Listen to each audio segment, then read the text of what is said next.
She wrote that introduction today. And still managed to knock it out of the park. It's always a joy to be here. I'm glad to be invited back again uh, in a space that's a little more comfortable than last time, it seems, for those who return. I'm just going to try to struggle through some poems from Last Will, Last Testament. And as a way of introduction, I'll just say that about 18 months ago, my wife and I went away to the hospital as she was in labor. You may hear the result of that in the back of the room off and on the next couple of hours. And sometime between that ride and his arrival, I got another call. My father was entering the hospital as well, 9 hours away in Danville. We were in D.C. at the time. And it turned out that his earlier diagnosis as pneumonia was really stage 4 cancer.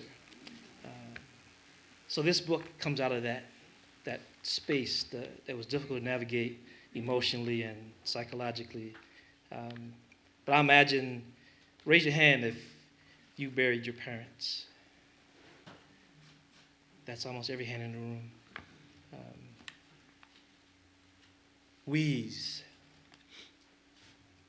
The new one is full of mucus and has not yet learned to breathe through his mouth.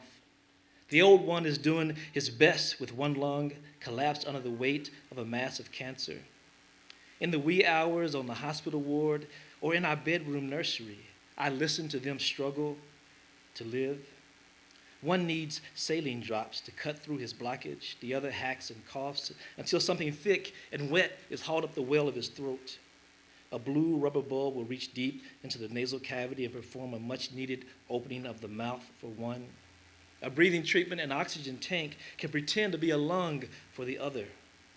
Holding my own breath, I lie or sit here listening to my guys gasp and wheeze and wish all my worry was air. This is for you NPR listeners. This is called Wait, Wait, Don't Tell Me. That second wait is W-E-I-G-H-T. My new one is piling on the fat. Encouraged by the good, warm breast milk, he gulps so fast he often forgets to breathe. Our antecedent, my father, is losing weight even faster, threatening to disappear before the spreading cancer can catch up. My son is all curves and soft pinch-me flesh with fingers as wide as miniature hot dogs. My father's clavicle almost breaks his skin, mandible much less prominent without dentures, and the only round thing, the hollow in his cheeks. They are wasting away and wasting nothing, a beautiful beginning and an ugly end, with me at the fulcrum trying to balance them both.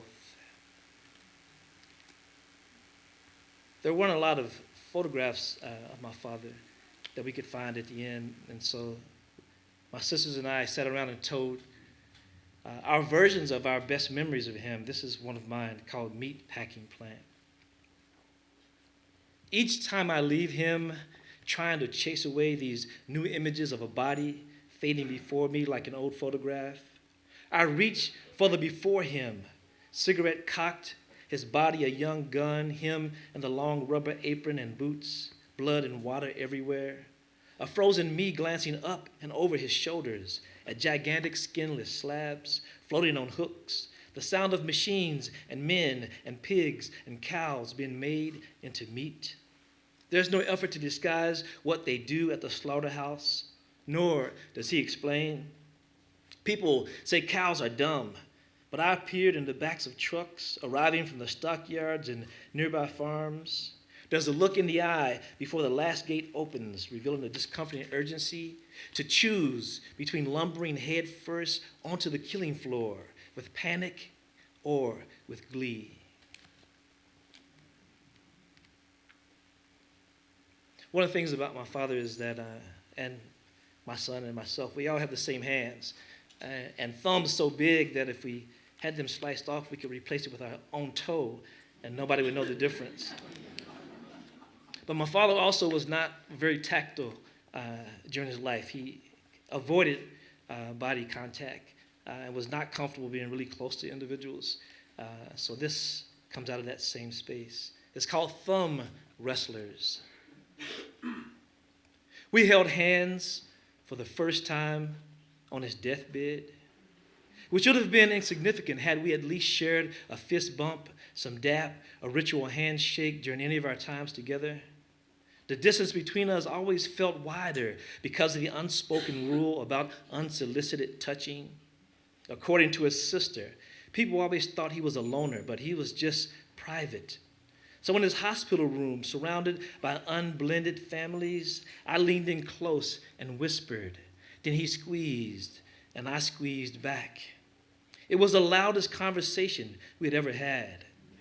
My warm breath in his ear, our large twin hands entwined and grappling, inventing our own Morse code, shouting all the things we never found words for.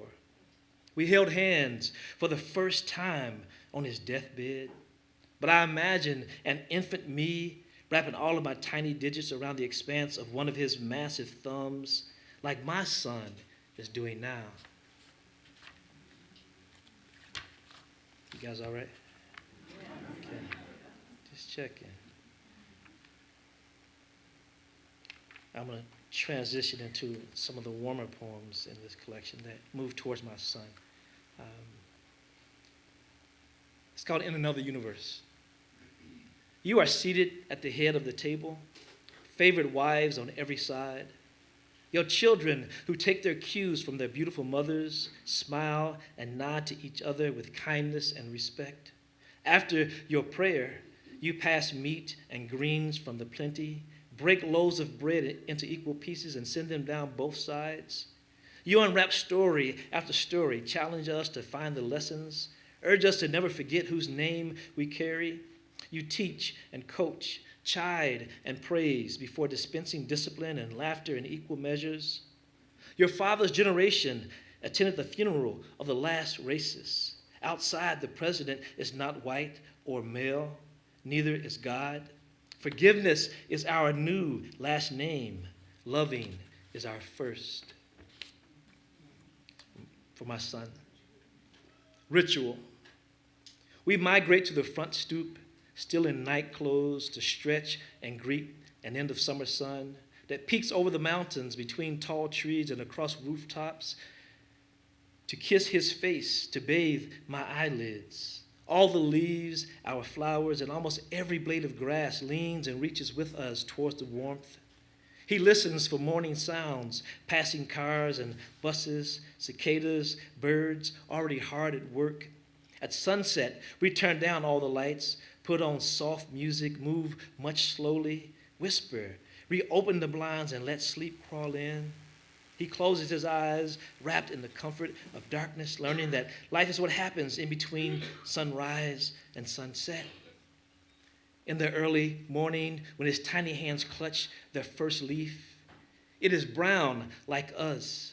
We both smile up at the tree and the invisible wind that sent it. As I hold him tight, I wonder what he knows about seasons, about his arrival, how he gave my father permission to leave. Thank you.